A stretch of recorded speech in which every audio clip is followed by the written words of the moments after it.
Hi, everybody. Welcome to LSAT Demons August Pretest Pump Up.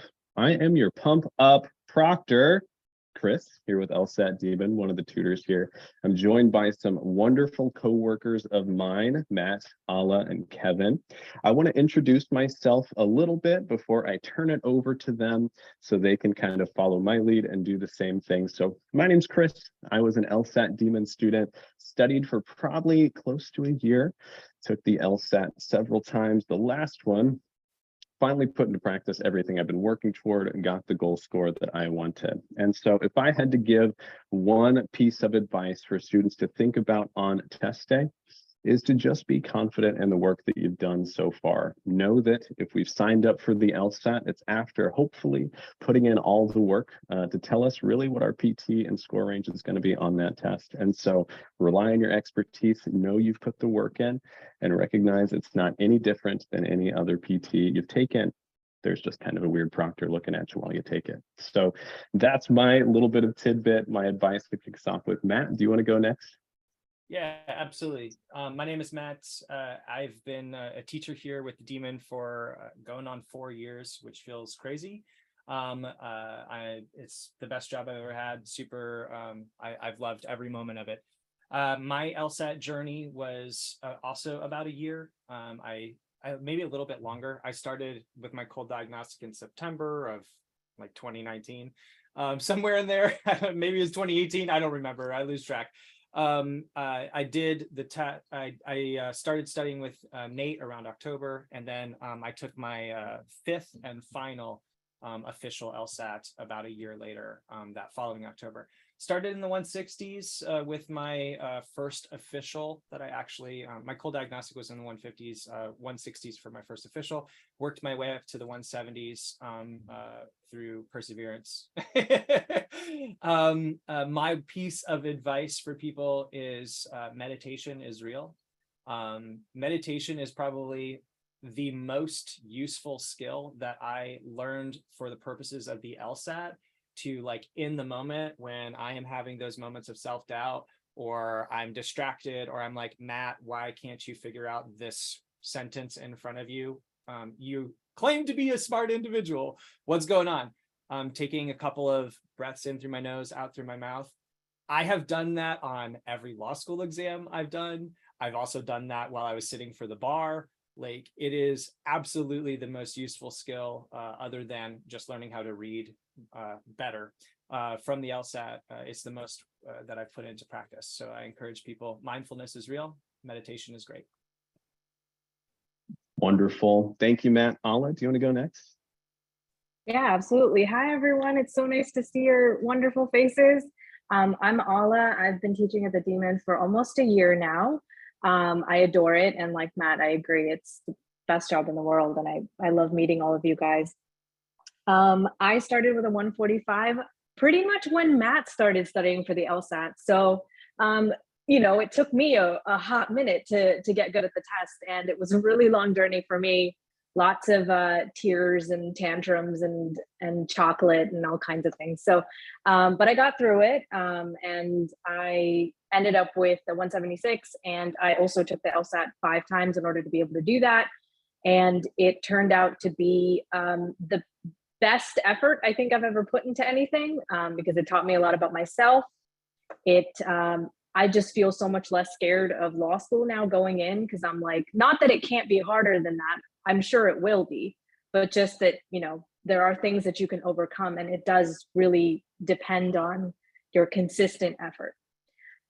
One thing I'll say for like advice right now on the eve of the test is that you should take care of yourself, right? I think that's the one overarching thing I try to focus on in all my classes, is I try to prioritize taking care of yourself. Now that includes like taking deep breaths in between questions, in between answer choices if you have to, right? But that also includes like sleep well, eat stuff that's good for you, get outside, get fresh air, just things that, socioeconomic determinants of health or whatever it's called, those are the kinds of things that you want to focus on, that really do have a true impact on the test.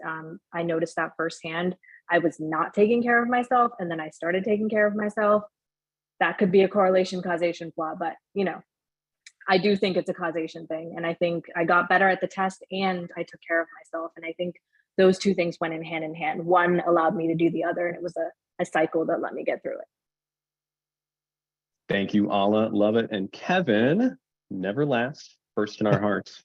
Thanks, Chris. Yeah, I echo a lot of what Alla and Matt have been saying.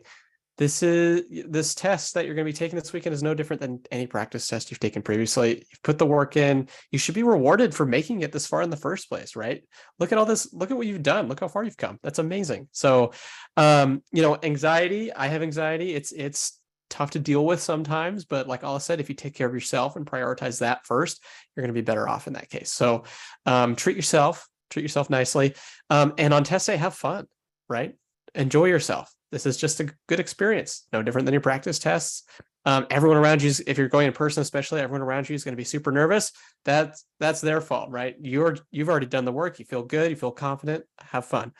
In terms of my situation, I scored a 153 as like a diagnostic in 2019. And it took me 3 years, but I got a 174 and now going to Virginia law in like a week. It's kind of crazy. So, the process, for those of you who maybe have been at it for a long time, just because it takes longer doesn't mean you're not worth it, right? So take that time, take that investment. If you got to take the test again, right? That's totally fine. So have fun on this weekend with the test. If you got to put more work in afterwards, that's a brief disappointment, right? Take 24 hours and go through that. But when you come back, you're back at the grind and you're going to be doing just fine. That's nothing wrong with taking a bit longer. So enjoy yourself. Have fun.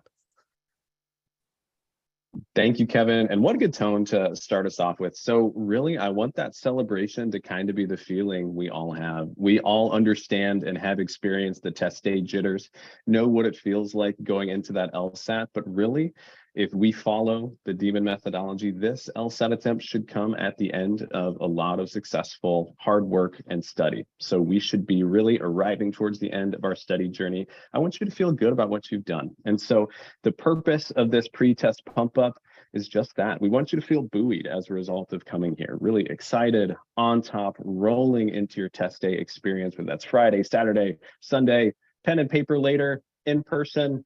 Please teach me how it works. We want you to feel good whenever, however, wherever you're taking your test. And so we've got a lot of people here, 174 I see. You can drop questions in chat. We'll have Demon team members, all of us 4 that are here trying to respond to those as soon as we can. Kevin's doing some great work in there already, but we'd love to have students kind of raise their hand, get hot on the mic, and then any tutor here, Matt, Alla, Kevin, myself, that feels called to answer, share some insight. Really want to give you as much time for Q&A as possible. So if anybody wants to raise their hand, has a question already, we would love to get to it. Olivia, take it away. Hi, so I took the June test, and I'm happy with my score, but obviously I've had like 2 extra months to study now. But I was just kind of worrying, or guess if you guys had the same worries of like getting a lower score, whether that would require an addendum, like if that ever happened to any of you, just kind of like how to handle that if you fall by a point or 2, obviously worst outcome, but just wondering. I can absolutely dive in on that because I have done this. My first official test was a 163. My second one was a cancellation because I got sick during the actual test administration and had to leave the room for about half an hour. That was super neat. My third one, I was like, okay, do or die. And what did I do? I scored a 162. So not a significant drop, but a drop nonetheless. I got asked about it. So I applied to, I think, if I remember right, somewhere around 24 schools around there. I got asked about it by exactly 0 schools. No one asked me. No one cares. They only care about your highest score. Now, if you have like a 160 on record and all of a sudden you score a 140, there might be some raised eyebrows there, but you can, I imagine that there's probably some reason for that significant of a drop. Your dog died that morning and you went and took the test anyway. Grandma was sick in the hospital and that's all you could think about while you were doing it. I wouldn't belabor that point, but no one cares about a point or two down or 5 points down because score variation happens. They only care about your highest score because it serves them to care about your highest score only because that's what they report to the US News and World Reports. Again, like just let it go. If you get 1 point more, you ratcheted it up. If you get 1 point down, you stay where you were. So it's not a big deal. Okay. Perfect. Thank you so much. Awesome. Emma, what question do you have? Hey everybody, first time test taker here, super excited. I was just wondering about the logic game section and like, are we allowed to have different colored pens and stuff? Like, what's the deal with that?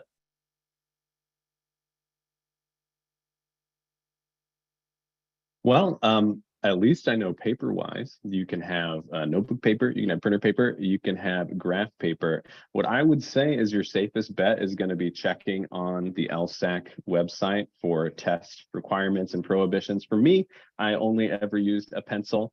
I did make the mistake once of showing up to my test with a pen. That's how confident I was. You know, you're really rolling into your test. You're like, fine, I'll do this in pen. That was a really poor choice. I was not ready to do that. That was a bad decision. So I'd say at least show up with a pencil, something you can erase and fudge a little. As far as different colors, I really think it's black or blue as your option there for pens, but I could be wrong. I would check. It looks like Kevin dropped a great link there. Good question, though, Emma. Good luck on your first attempt. Let us know how it goes. I want to make the brief advocacy for doing stuff in pen so that you're more deliberate. Oh, yeah. So throwing it out. I not only did it in pen, I did it real fast and haphazardly with pen. Don't do what I did. Be better than me. Anna, do you have a question?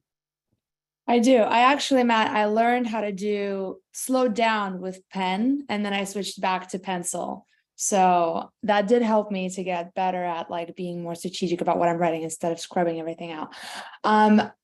If sometimes in practice tests, I feel like the passage is hard or the game is not as easy and a little voice comes in my head and it's like, doesn't matter. I don't know, like not doesn't matter, but like it starts getting a little bit discouraging. How would you recommend kind of coming back to what I've been studying instead of the panic?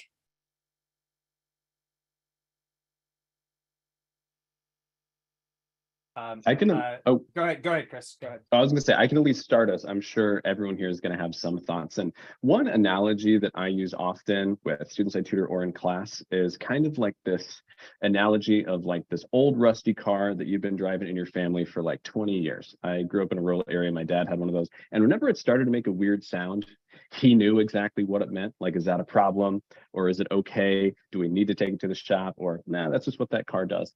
What I tell my students is we want to have that same level of understanding and perception about ourselves and our process on the test. So the first minute something starts to feel a little clunky, or we start to feel a little bit of anxiety, or we start to be like, wait a second, we don't understand. Part of what we want to do in our prep is being able to recognize those immediately. And what I realized often that when I got those feelings on games, in passages, in arguments, it's because somewhere along the way, my method went a little left or anxiety crept in. I started rushing. Maybe I didn't take the sentences as seriously and I moved on too quick. So my approach in those situations, your brain, because it's anxious or stressed, is saying like, press on, speed up, we're losing time, it's running away. But what we actually really want to do to find success is kind of pull farther back. And in pulling back, reconnect with what's our approach in every single question. By the time you take your test, Anna, you will have solved probably thousands of LSAT questions. You have done this so many times. There's not going to be any question on that test like you haven't seen before. These are things you have solved. And so when I had those feelings on the test, I realized, hold on, Chris, take the 10 seconds, deep breath, step back, look at it with as new a vision, new eyes as you can. Doing so, I'm like, oh, I missed that word. or oops, I misinterpreted that rule. As soon as I understand that, I can still apply all that old understanding I created the first pass through and crush that question. But our focus is solving, accuracy. Recognize those warning signs in your method, your process, your emotions as early as you can, so we can course correct as early as possible. Anyone else have thoughts on that?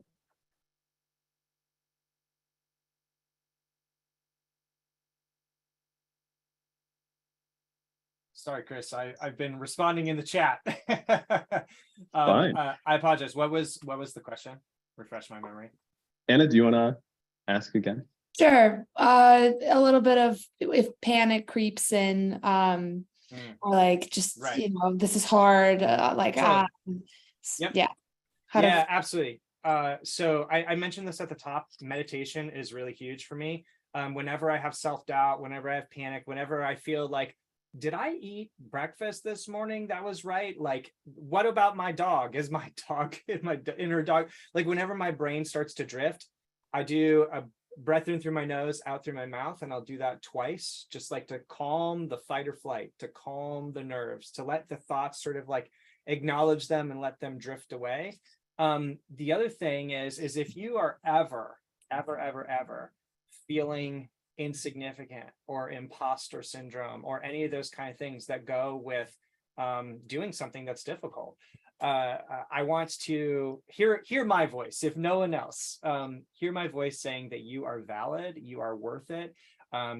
This test does not define you. You can do so much good in your life, whether you become a lawyer or not. And so it's just a test. It's a test that is important because unfortunately, it's a gateway that you have to go through, but it is just a test. It is not a validation of who you are as a human or any of those kind of things. And the same is going to be true for every exam you take in law school. The same is going to be true for the bar exam if you are successful or fail the bar. Like, all of those things are real. And it's like self-validation, self-worth is so important for you to be a good advocate, whether you're actually a lawyer or not. If you cannot advocate for yourself, how do you ever turn to someone else, right? And so I really just encourage you to in the moment, meditation is super helpful. The other one is know you're worth it. Know that you have value, and look around at all the people that are sitting here or all the people that are going to be in classrooms with you. Every single one of them was like a B+ or A- or A+ or whatever average student. You're at the top of the curve when you go to law school. And so it's really easy to feel substandard. And I just want to remind you that you made it through. You are there. You have that value. Even if you're literally last in your class, you made it to like the last of the people who got A's in undergrad, right? So don't lose track of that. I'll add one thing, which is just that sometimes coming back and saying like, focus isn't always really helpful, right? Like, don't get distracted, or like read the question, right? Those kinds of commands don't always have like the same impact.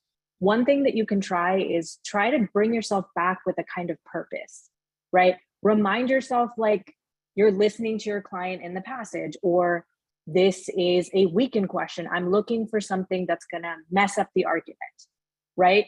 If you remind yourself like what to do, it can give your brain something to hold on to instead of like, the anxiety or the panic or any of the other feelings, because we can't get rid of anxiety. All we can do is reprioritize it.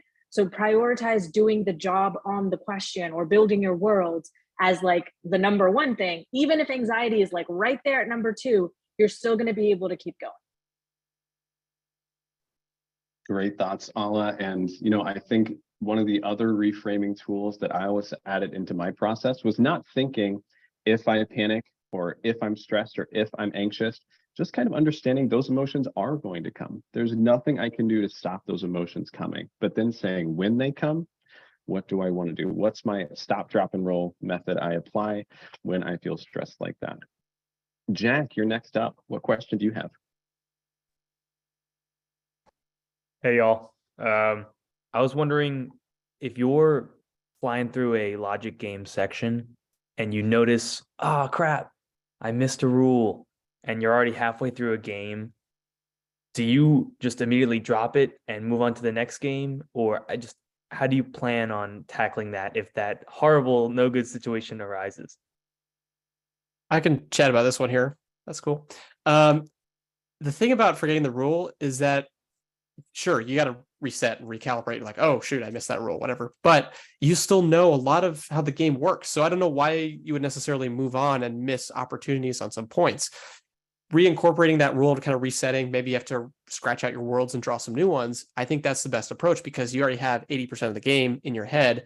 We just got to add this other rule to that. So I would redo the game. We're focusing on accuracy again over speed always. So focus on getting those points. You're already done most of the work on that game. So I'd continue doing that. So does that answer your question? Yes. What if you read a rule kind of wrong? Is it the same situation? I probably would treat it the same way. Probably the same. You know, maybe you can adjust your worlds. Maybe you don't have to scratch out your worlds. You could like, oh, this was supposed to go in slot 6 instead of slot 5, you know, something like that. But same idea, right? You already know so much about the game. I see no reason to panic and go to the next one. Focus on the one that you got and readjust. Yeah, I want to Thank you. offer something too here, Jack. If you feel really confident at the games, say you're getting 3 comfortably or 4 comfortably, that kind of stuff, you might be doing it ahead of schedule, which like whatever that means. And by that I mean like you don't use all of the 35 minutes and you know that you got perfect. There's people out there that do that. I want to encourage you, if you realize, no matter where you are in your studies with logic games, if you realize that you fucked up something, pardon me, if you realize you screwed up something, take a really deep breath and let the panic go, because it feels terrible in that moment, especially on actual test day if that happens. But again, anecdotally, I am one of those people that has done this. I messed up. I quickly went back to the rules and was like, okay, I'm going to triage. Can I fix this? Or do I need to burn down and start over? I decided in that moment that the fundamental thing that I had done wrong was big enough that I needed to start from scratch. I completely, like, as Kevin said, I had some of it already in there. I had a fair amount of it already in there, but I rebuilt my worlds. I went through the game again. I still finished the entire section with time to spare.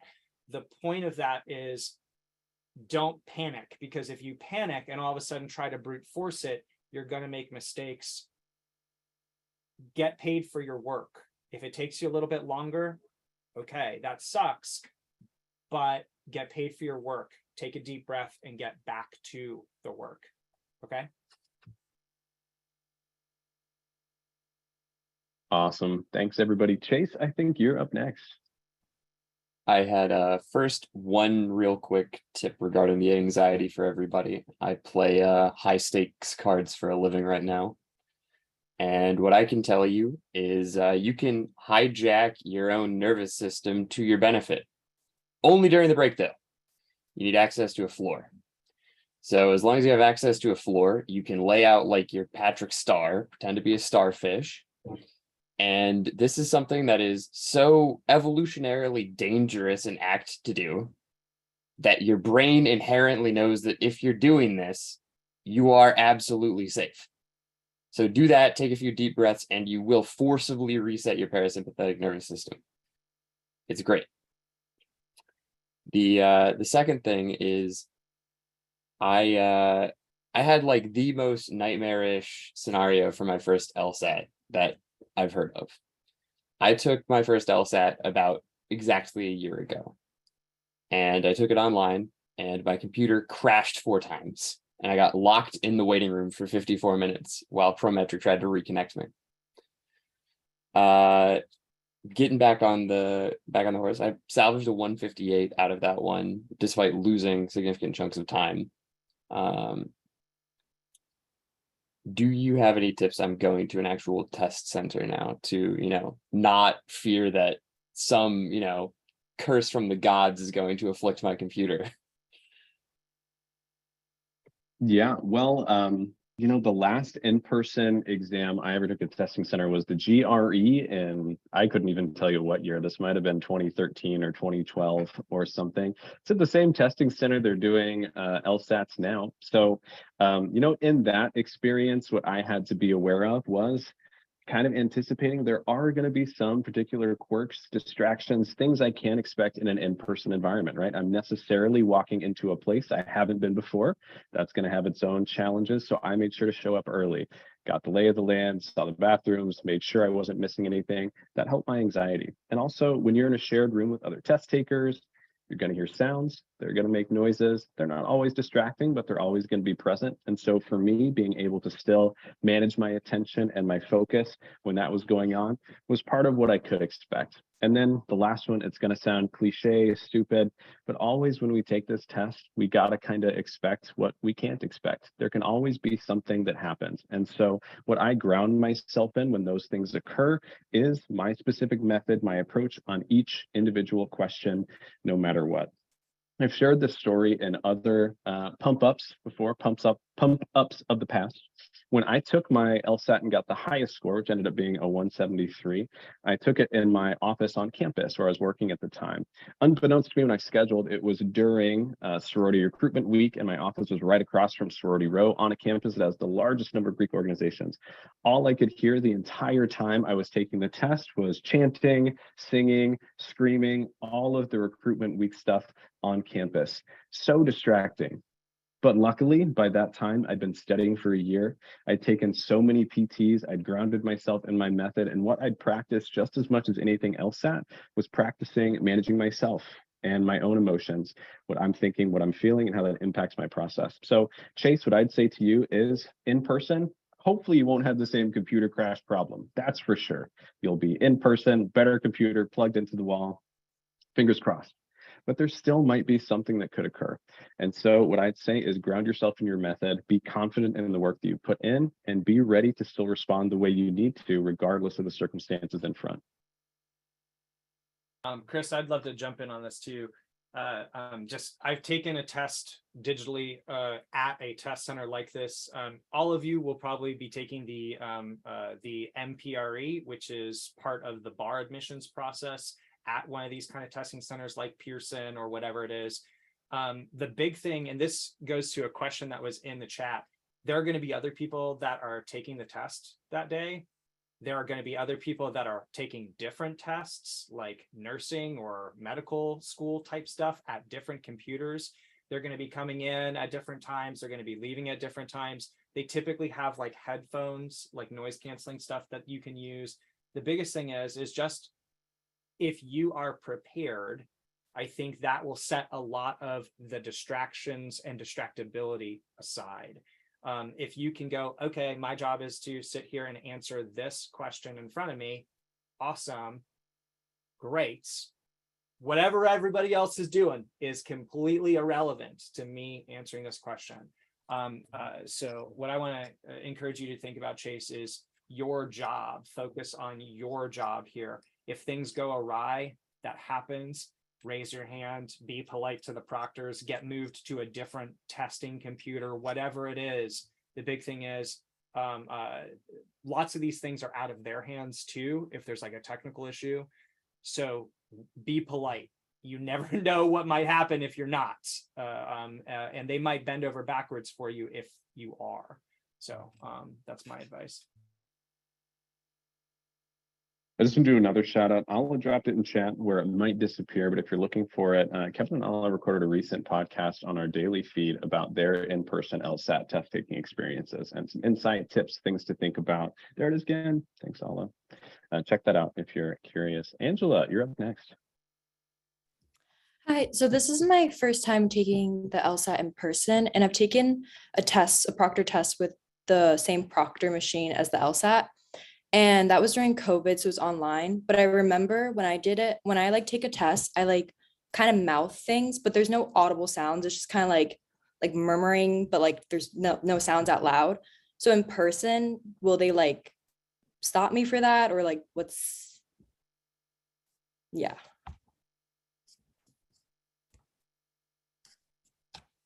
The in-person things these days are a whole new world because we haven't had in-person LSAT since early 2020.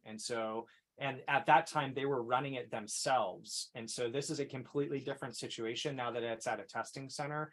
And so anyone who tells you they know exactly what's going to happen on the LSATs that are being done in person is not correct, because no one knows yet. It will depend probably on the test center. It will probably depend on whether there's a proctor in the room. There will depend on a variety of things. I think, like, very clearly you are not allowed to talk out loud, because that can be very easily done to cheating and like distracting and like all those kind of things. I'm one of those people that kind of mouths words. I just did that for 2 days on the bar, and no one said anything, right? So it will probably depend on the circumstances. You are probably not allowed to, because it will be distracting to other people taking the test. But if you're doing something that's almost inaudible, what are they going to do? Like, how do they even notice, if that makes sense? But I think it's kind of like it's an open ballpark right now. No one knows what's going to happen in August because it hasn't been done this way before. I want to add on to that and say, oh, I don't know why my screen turned off. Sorry. Anyway, when I took it in September 2019, I kind of remember mouthing things to myself very vaguely. So back then it was fine for what it's worth. But I agree with Matt. It's like, we don't know specifically what those rules are. We don't know what kind of proctors you'll have. My proctors in my room were reading books when we were taking the test. So I'm not sure if they're the best proctors. Anyway, it depends. So, if that makes you comfortable, I mean, when you're doing it, you can try it, but I would just be prepared maybe to get a warning perhaps from a proctor if they're really paying attention at you or something. We just don't know. I guess that should be the story. So someone once told me that, like, since I do that, I should go like this when I'm like taking a test, so you can't really see what's like going on. So do we have to keep our hands down at all times? Like, our entire face is shown if we're in person? In person, I don't think so. Again, this is another thing. I just don't know. It's been so long. Right. Okay. So, I guess the thing is just be prepared for them to say, hey, could you stop mouthing things or something like that. They're not going to, flag you or like, you're out of the test, they'll give you a chance to readjust and stuff. So that's what I would be prepared for. And I think if it's deliberate that you're kind of trying to hide it, I think that's probably a much bigger problem than if you are just caught doing it inadvertently. So be aware of what that will look like if you're like discreetly being like, I'm going to mouth into my hand. Who knows? They might actually react to that more poorly. Just FYI. Yeah, and I think for a lot of the questions that have to do with the in-person experience or the new online proctor, if the things you're wondering about are to such a degree that like, oh my gosh, my test taking experience is going to crumble if I can't do X, absolutely worth a phone call, an email, a sitting through customer support, calling the test center to figure out what that's going to be. Because even if you end up being able to do it, I don't want you to have a week of anxiety building into the test, not knowing. So if this is something that's really important to your process, then I'd try to find out using those resources. We can definitely answer based on our own experience, but this is kind of a new world. You're going to have to teach us how this proctor was and how this in-person experience is. Patrick, what you got? Just real quick, shout out customer service. I called them a little while ago. They actually were pretty kind and they were pretty quick to answer. So it's not that scary to do it. The lady was very nice, and then she tries to plug you to like leave her a review that she's really good too. So they want to help you. But I just also shout out Matt for Circle Slash. That changed my life. Just regarding a lot of it was covered already with imposter syndrome and trying to freak out, but just a general question: how do you kind of flip the switch if you're further into studying on gaining some level of like enjoyment out of the questions as well? Because I've found that getting better is somewhat like a double-edged sword to some extent, where like with logic games, it's fun to do them, but then when you hit like a rut or you figure it out, the anxiety switches from like, can I get this question right, to now it's like, okay, I should get this question right. I shouldn't get anything wrong. And that's where it kind of freaks you out from there. And I guess a remedy to that I wanted to ask in addition is, do you recommend eliminating answer choices as well, just for like the peace of mind? Or do you think that's too time consuming? And for like certain questions on logic games. Hey, I'll jump in.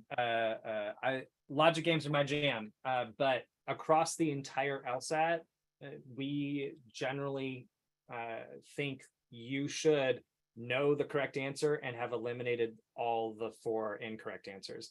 Doesn't matter whether it's reading comp, doesn't matter whether it's LR, doesn't matter whether it is logic games. That's just sort of like a generalization. It is, if you are concerned about the time, I think you are concerned about the wrong thing, if that makes sense.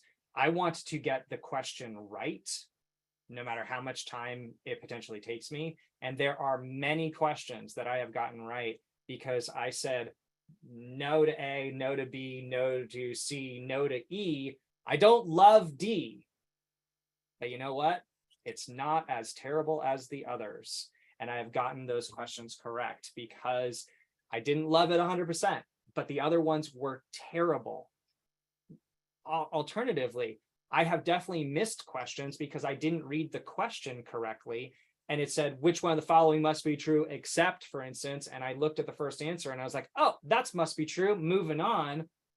And then so is B, and so is C, and so is D. E was the right answer because it wasn't must be true, right? And so by verifying, by reading those other answers, you're actually going to save yourself dumb mistakes by inadvertently reading too quickly or whatever it is. So hardcore recommend you can get rid of all the wrong answers and get that question right and move on to the next one. That is time well spent because you know you got it right. Thank you. And I can chime in on the first part of your question because it reminded me of kind of my experience learning the test. And I realized, like, when I took the LSAT, there were kind of two Chris brains stuck up here. I know the head isn't big, but there's 2 brains. One of them was LSAT test taking brain mode, where I didn't really have human reactions. I was really focused on getting the right answers. I felt pressure. I wanted to make sure I got things correct. And as I got better at the test, that part of my brain started to take over more and more and more. So what I was focused on was the scores I got at the end of tests, the scores at the end of my sections. I needed those numbers to feel great. What I actually realized is thinking about the test that way, looking at it as something I had to succeed at or else I felt horrible about myself, prevented me from having just human reactions to a lot of these things I'm reading. I took a step back. When I thought about the test that way, I scored 159 after 6 months of study, which was all the way back to my diagnostic. I was so stressed and felt so much pressure to answer these correctly. So I took a big step back, about 8 months of study, and instead, I just reacted to LR prompts, to RC passages, to weird little rules in logic games, like I would as a human being. I reacted to them. I had emotions. I made common sense analogies to my real life experience because just solving that question, reading it, understanding was my goal. I kind of separated my process from the construct of the test. It was one question, but even before that, it was one sentence. It was one argument. It's one conclusion that I'm really trying to poke a hole in. And so what I would say is if you're able to show up to the test as your human self, Patrick, just react the way you would if somebody shouted that weird argument to you on a street corner instead of it being question 26 on the LR section. That for me is what allowed me to be like, oh, you know, I don't have any should expect, or I don't have any weight on my shoulders. I'm just answering this question. And sometimes reading them that way actually is a little fun. You might be halfway through an RC passage and you're like, oh, I'm kind of interested to actually solve this paradox, to see why multiverses are this way. That was kind of how I managed those experiences myself. Okay, I will work to not be afraid to laugh then. I appreciate it. And if anyone's looking for like a shot of inspiration, I think I watched your interview like a while ago with Nathan of like where you were and where you started, and it's actually really cool to see where you are now, so I would recommend that as well. It's still weird for me to see myself in front of these classrooms and stuff because I was just the little demon guy in the back, camera off, trying to listen to all the other really good student questions, and now I'm here. So I'm glad that was helpful. And hey, I think a lot of us have similar podcasts. Kevin had one that's great. Matt's been on the podcast a bunch. Alla basically is our daily podcast feed, which is incredible. Check it out. There's a lot of good stuff. It's also a baseball podcast, just saying. Yeah, sometimes when needs must. Yeah. Okay, Sophie, you're up next. What you got? Actually, I love what you just said, Chris, because my whole question was going to be like, so I'm on my 5th attempt, and how do I mitigate all the pressure? But what you just said like really made me feel better about it, because I today just scored like such an unrepresentative score of how I've been doing lately, because I've been really pressuring myself to get every single question right. So I don't know if you guys have any other tips, but that just wanted to say thank you for that, because it made me feel so good. Sophie, I can jump in here. Because I was also on the eve of my first test. I know a couple of the other teachers in here have also been in that same position. It's scary, and I think we can acknowledge that it is scary. That's part of the process. But what I want to say is that you've already won, Sophie, right? Like, you've put in the work, you have showed up for yourself, you have made it to the 5th attempt. There are a lot of students out there that, gave up after the first attempt, the second attempt, that didn't go the distance, right? So whatever happens this weekend, you have already won, because you have done this work for yourself. Now, I know that there's an association with the score. It can feel scary. And I know you already know what it feels like to take the test, right? And feel those nerves, but trust the part of you that showed up for yourself every day, right? The consistent part of you, the part of you that's been in my classes and participated, that's asked questions, that's like, put in the work, because that part of your brain, those neural pathways that you've built of consistency, of like, wrecking wrong answer choices, building worlds, of paying attention to the passage, those things, that's what you can rely on when all the other fuses in your brain go off and you start panicking, right? You can take that deep breath and rely on that well-traversed path of expertise that only comes out of practice. Oh my God. You're the best, Ala. Thank you so much for that. I really needed it. No, you, Sophie. It's so much pressure. The 5th attempt is like, damn. But you're right. Like, I've done it so many times. I've seen almost every single question. I just need to trust myself and know that whatever happens, happens, and it'll be okay. So yes, I Sophie, believe in you. We all do. Thank you. Sophie, I want to add one thing just to this pile of advice. Just because it's going to be your 5th attempt doesn't mean it has to be your last attempt. You can always try to petition LSAT to get a 6th or whatever attempt. Get them on the phone, call them, see what happens. Like, I did that. Yeah, like, yeah. Really? I'm just so like, take the pressure of this is the last one off a little bit, because Okay. it doesn't necessarily have to be the last one. Okay. Oh my God, I didn't even know that. So I also petitioned the LSAT to get another attempt, and this was before my 6th attempt. And I don't think I had like either heard back from them or anything like that. So I went in like thinking that would be my last. But yes, you can petition them. It's not always going to be granted, but there is like an avenue for you. okay. If you have questions about that, this goes for everybody. You can email me, kevin@lsatdemon.com. I've done a lot of the appeal paperwork stuff. Happy to help with any questions you have. Of course, the paperwork could change, but we'll deal with that later. So if you have questions, email me. Happy to help. Thank you, guys. What a future lawyer. Awesome. Great question, Sophie. Brianna, you're up next. What you have? So I feel like, based on what I've heard so far, what I'm going to ask and say might seem a little crazy. I have never been good at studying. I've always been fairly good at taking tests. I don't know how to study. I don't know what works for me or what doesn't. You guys have all, and even people who aren't working with LSAT Demon, actually just got this like 3 hours ago. And I'm really glad that I was able to jump in to this today. I take the LSAT on Friday for the first time, and I just started studying yesterday. I tried this book, Princeton Review. I got to approximately lesson 3 and said, this sucks. I don't know how to use this book, or it didn't seem like it was doing anything for me. So I took one of the LSATs from, I think, May or June of 2020, and I got a 156 on it. But now I'm hearing a lot of you have taken it several times. So is that fairly common, or should I just kind of use I this got- test on Friday as like a practice, or like what would you recommend for someone who doesn't really know how to study? Are you gonna jump in, Brianna, Ella? oh, yeah, I Go was for gonna it. jump Go, in. go.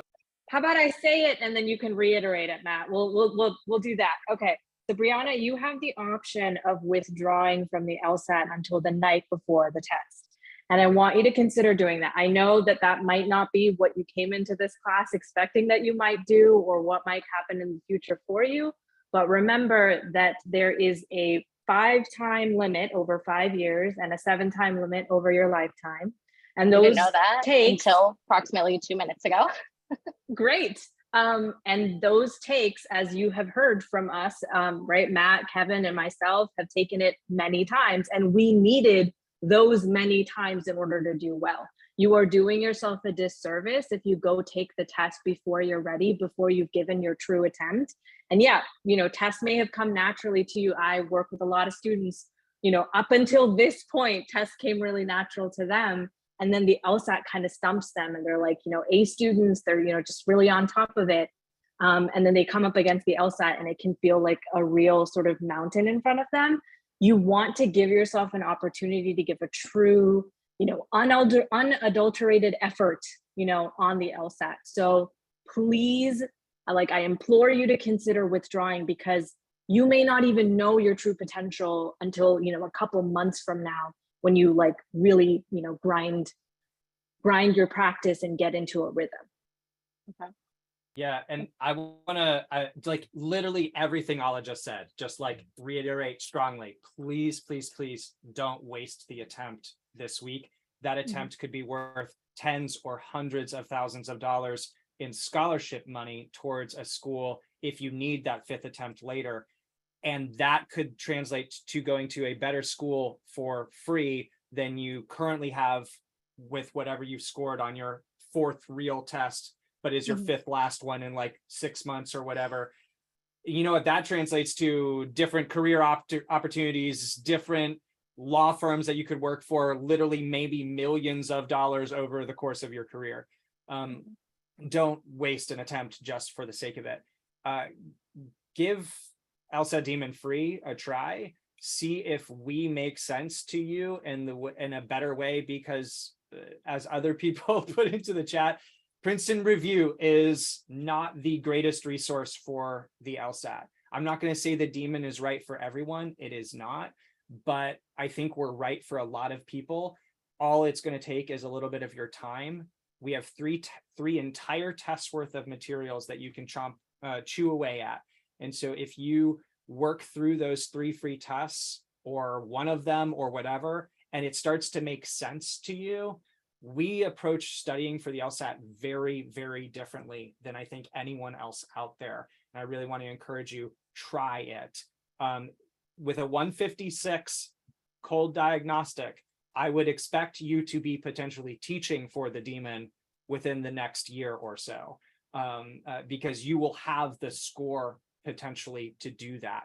And so like, that's what I want to put out there. That's the stakes that you have potentially. Not only might you go to law school for free, but you might be working for us, because it's a really awesome test.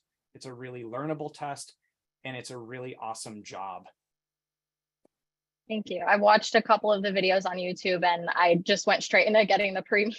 I was like, my test is on Friday. I might as well try to get as much in. So that's good to know that I can do that as well. Thank you. Thank you both. Yeah, and I just want to say to anyone out there who empathizes with that, or feels rushed in their prep, or just wants to try to skate in under the door closing at some law school, this is a fundamentally learnable test. And I even switch my nomenclature often, saying it's not studying for the LSAT, it's training. When we say studying, oftentimes we think about cramming, we think about last minute, we think about stuffing as much info in our head as we possibly can and then spitting it out on the test. I think learning the LSAT is more like training for a marathon, or more like learning how to paint, or more like learning how to do pottery. You are practicing a specific set of skills across a couple different applications until you absolutely master them, no matter what the question is. And so when we look at the nature of skill building, it takes time. If I want to learn how to play basketball, for example, and I had 2 years I practiced consistently all the way through. At the end of 2 years, I'm probably pretty good at basketball. If I instead tried to cram all of that practice into 3 months, I don't really think I'm any better at basketball. I'm not going to be anywhere close to where I'd be building that skill over a long period of time. And the LSAT is the same way. And so you tell me you don't really know how to study. I didn't either when I started. But that didn't hurt me because studying for the LSAT was just different than anything else I'd ever studied for. And the thing that I'm so excited now, looking at the end of my journey, is the effort that I built up, the skills that I learned, what I'm good at now compared to what I used to be. I'm so excited will translate into my future career, into law school. Without those skills and without the process of building those, I would not be as comfortable and happy starting school in 2 weeks for me as well. So give yourself the time and space to grow. And I think you're going to see a really good return. Okay, Jewel, I think you're up next. Hi guys. First I just wanted to say thank you guys for all this advice and how much you've helped me. I feel like I've grown a ton because of the demon and because of like the teachers in here specifically. But so I'm taking my first test on Friday and I'm taking it virtually. And I know the proctor is different now for this test. But should we log on early? Should we log on when it starts? Do you guys know, like, is it the same idea? This has been a while and it was with Proctor U, but I like to get there early, just be ready. I try not to twiddle my thumbs and just sit there doing nothing. But at the same time, I don't want to have this stressful environment where I'm running to the computer to get hooked up and ready to go right at the time, right? So for me, if you're doing it online, 15 minutes should be more than enough for you to be ready to go. If you're doing it in person, again, that's different now. It's hard to say, but you definitely don't need to be there more than an hour early on like in person. That seems crazy to me. So, it just depends on what makes you feel comfortable. For me, it was being there early because to me, then I didn't have to worry about, what else could go wrong potentially. I was just like, I'm here, ready to take this test, ready to go. So that's what I would suggest, whatever makes you feel comfortable. Okay, awesome. Thank you. I think when I sat down for my online test, I probably ran the ProctorU browser test like 18 times before my actual test. I was like, maybe my microphone broke in the last 8 seconds. Let me test it again. It was always fine. But things like that made sure I was set up and I felt comfortable before I started.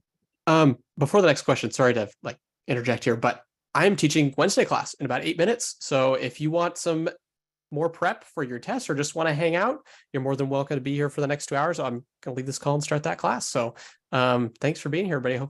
It helped answer some questions.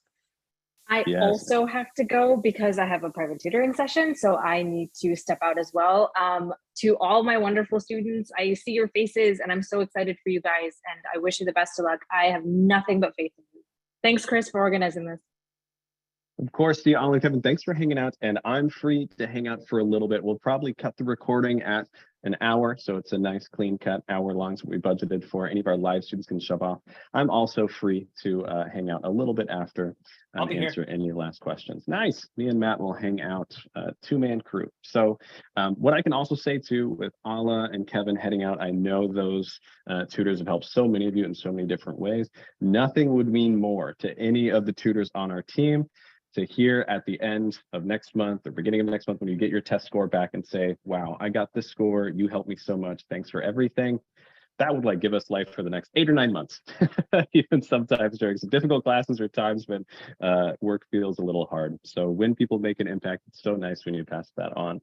Eric, what you got? Can you guys hear me? Okay, just making sure my mic's working. Didn't want to just start talking and nobody could hear me.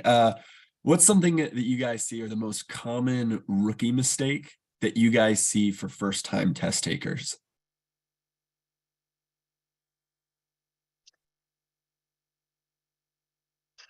If we can just get taking it too early out of the way first, signing up for your first one without enough prep, That is one for sure. I think the other thing that I can say, all these from experience, if there's a bad behavior to do on the LSAT or in your study, I certainly did it. I studied for a year, not because I was incredible at it the whole time, because it took me a year to actually learn how to study and take the test in the way that I should. So for me, one of the things that I did on my early test that was a huge mistake was kind of abandon parts of my method that really allowed me success. Specifically, I would leave answer choices hanging sometimes. I wouldn't be as confident in eliminating the wrong one, selecting the right one, and I would flag questions in the section. I'd be like, I think this is right, but I'm kind of nervous. It's the test. I'm going to flag it just in case I can come back. Or I'm pretty sure this is the one, but answer choice B looks good. I'm going to go with E, but I just want to be able to look at it later.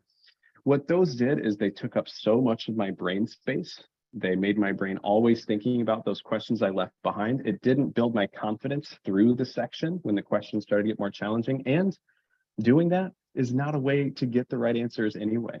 You want to be so deliberate in the decisions you're making. When an answer choice is wrong, you know it's wrong for that reason. When it's right, you know it's right because it matches your prediction and understanding.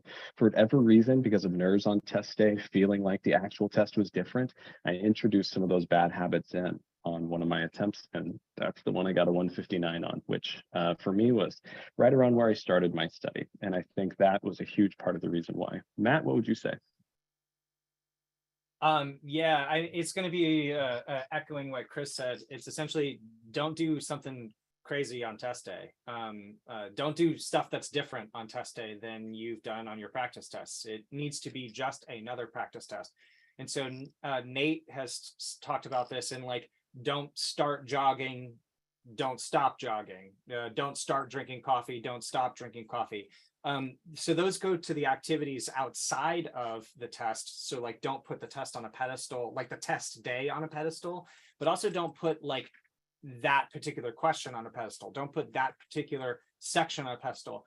Do the same test that you've been working and doing in your practice tests. So if you in your practice tests have been only getting to 3 logic games consistently, but you've been getting them all right, then you should not be all of a sudden, oh, I'm going to get to 4 today. I'm going to hit that grand slam home run in the bottom of the 9th, like the frickin' Astros did yesterday against the Orioles.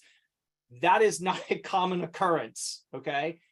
Most of the time, those people strike out because they swing for the fences. I really want to encourage you to just hit the single and win on a walk-off that way, okay? Do your test, do that stuff to your level, do the right amount of questions that you have been regularly doing. 17 on the LR, great. You got to 16 today, fantastic. There's nothing to be ashamed about on that. You got them all right. That's the point. Don't change up your game plan. And sometimes nerves kind of step in and we change our game plan because of that. So the way to get over sort of like the nerves component is just to be prepared. You've done enough time sections to know that you're scoring consistently where you want to score. You've done enough time tests to know you're scoring where you want to score. It's about that sort of preparation that will serve you, get rid of those nerves a little bit, and then you'll be like, yep, this is a well-oiled machine. I just have a weird person staring at me through the internet. That's their thing. I'm going to do my thing. Here we go. Awesome. Alyssa, I think you're up. What do you have? Hi, so I saw some people ask similar questions in the chat about like the right time to apply if you're planning on taking the October LSAT as well.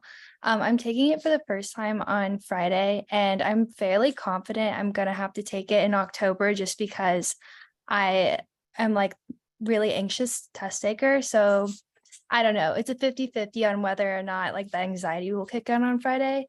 But if I were to take it and get my score back in October and I improve and I get it back October 31st or whatever, would it be the worst thing in the world to apply like a couple days later in November, or at that point should I just wait?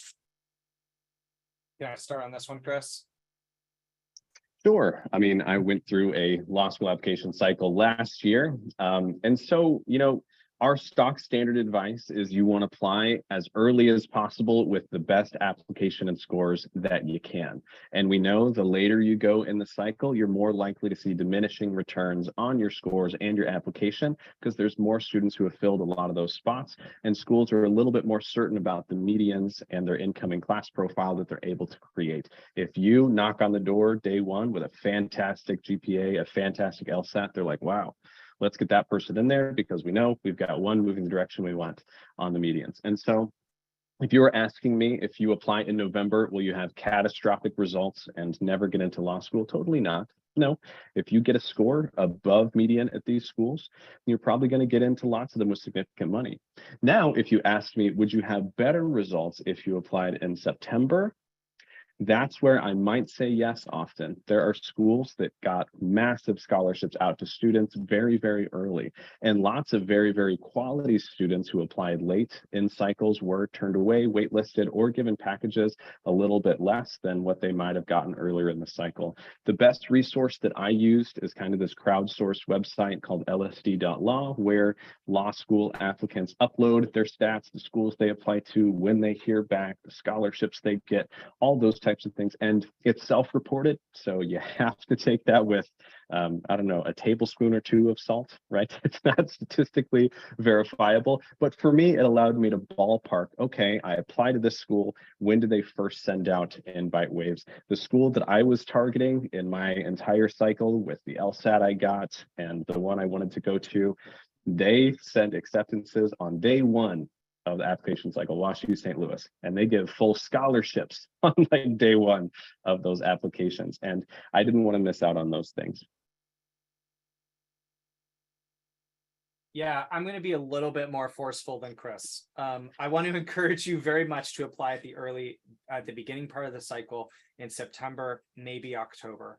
There's so much benefit to doing that compared to doing it later.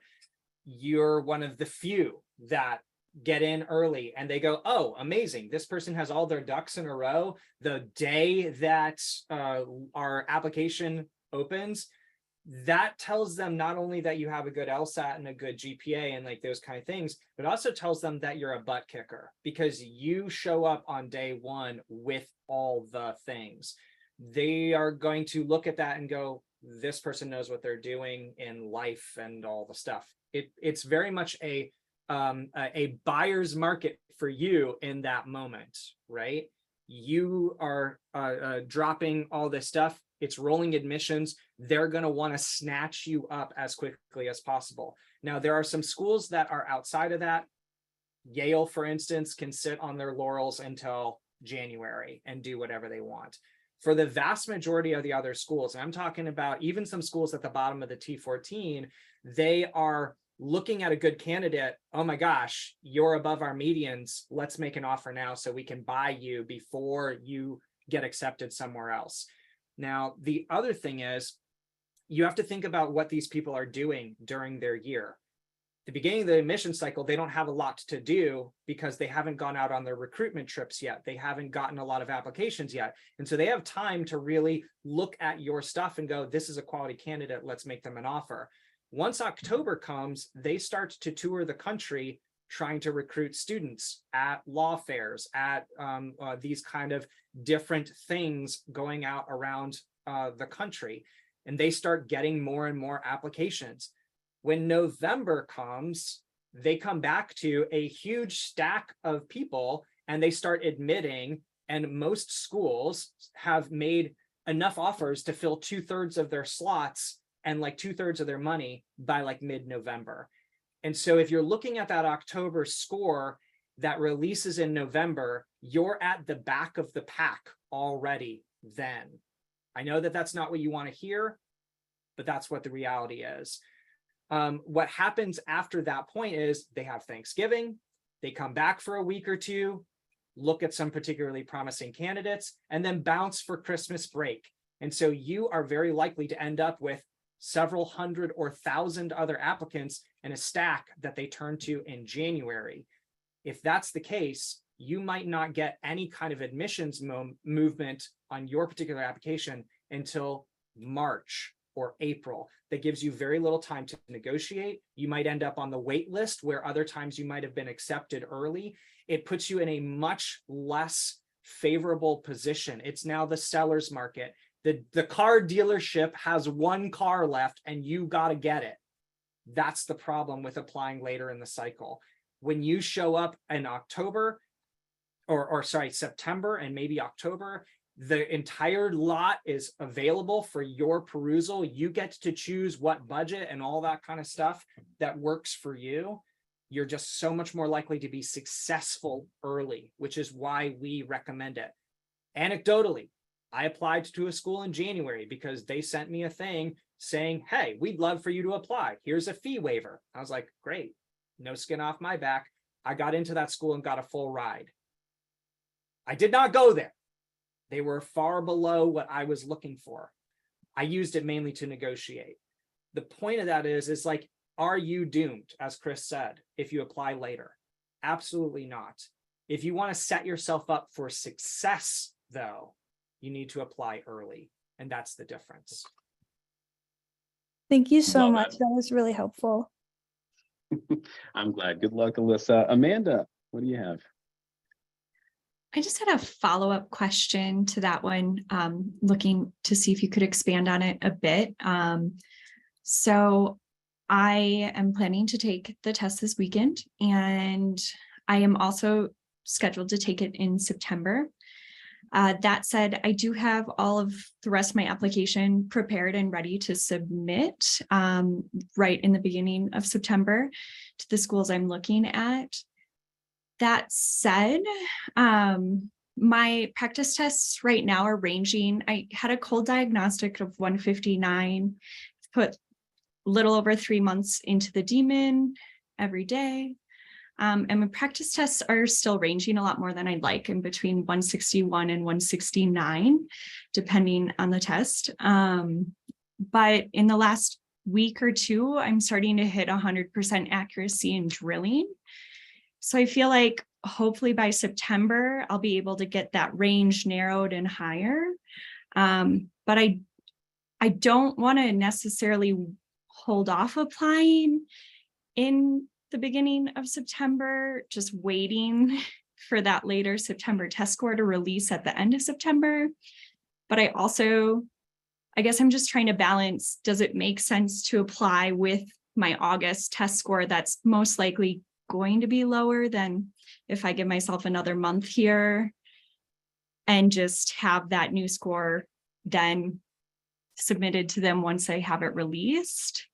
Or if I should just wait for that September test score to come out end of September and just submit things right as I get that score. Yes. Amanda, I want to chime in here because it seems like you're literally me. Your diagnostic, basically what mine was. Your rapid progress, basically to the same place mine was. And then I think I remember when I was setting, I actually went back on my old dashboard and looked, I had scores between like 167, 169 for like 11 PTs in a row. Never ever got over the hump, and it was so frustrating for me. So I think you're going to hate me, Amanda, but I'm going to tell you, you need to wait. You need to invest in yourself. With a diagnostic like that, with the growth that you've seen thus far, you are capable of so much on this test. And I think the thing that was hardest for me to accept, the reason why I fought against that as much as possible, is because I don't think I truly believed it about myself. Like, I kind of saw my success as a little bit like fool's gold. Like, I had it in my hands. I don't want to lose it. I got that far. I don't think I'm capable of anything more. I want to tell you, as somebody who teaches the LSAT, Matt would totally agree with me. You are capable of dominating this test. Anybody here is, regardless of diagnostics. I don't want anyone in here to think that if your diagnostic is low, you can't have success. You can. This test is not a function of intelligence, ability, natural worth. It's just a function of putting the work in the right ways for as long as you need to succeed. And so, Amanda, I want to tell you, if you can take a step back, reassess what you think your timeline might be, you are going to thank yourself like I did. The first test that I took probably after about 3 or 4 months of study, I got a 165. Wasn't really happy with it. A couple months later, I took it again. I got a 159. And I was like, oh my God, my diagnostic again. And I realized I'm misunderstanding this process. What I actually had to do was not learn the LSAT better. I had to unlearn all of my pride, my ego, my bad habits I was still putting in action and commit myself to this process beginning to end, actually doing all the things that LSAT Demon told me to do. I was just like a little kid who thought I had it. I didn't need to take the advice. And so I wanted to do the test and kind of do the things that seemed easy and still hope to see progress. I stalled out right around the area you're talking about. When I fundamentally rethought my timeline, I stepped away from looking at this test as something that was like a hurdle I had to jump through, started to look at it as an opportunity, probably the greatest opportunity I've ever had in my life to set myself up for success on this test. Studying became joyful. It became interesting. It became a curious endeavor. That led me over the next 6 to 9 months into the most rapid growth period I've had on this test. And so if you feel stalled, if you feel like you're not progressing, I'm guessing if you're like me at all, part of what's inhibiting that progress is the construct of this test and just fighting for success and needing that score at the end. We're still looking at the test as a hurdle. It's a barrier between you and what you want. This test, when I started to look at it as one of the greatest opportunities I've ever had, allowed me to look at that experience different. I was happy to study because studying was the goal. The high score wasn't the goal, learning the test was. And when that became my focus, the whole world opened to me. I'm gonna cut the recording here, everybody. Amazing questions. I'm still gonna hang out. So if you have any questions you don't want on the YouTube, please hang out. I'll be here for a bit. Thanks everybody for coming. Good luck on the LSAT. You're gonna crush it. Matt, any last words? No, I want to respond as well to Amanda. Great. Okay, thanks everybody. Hang out if you still have any more questions.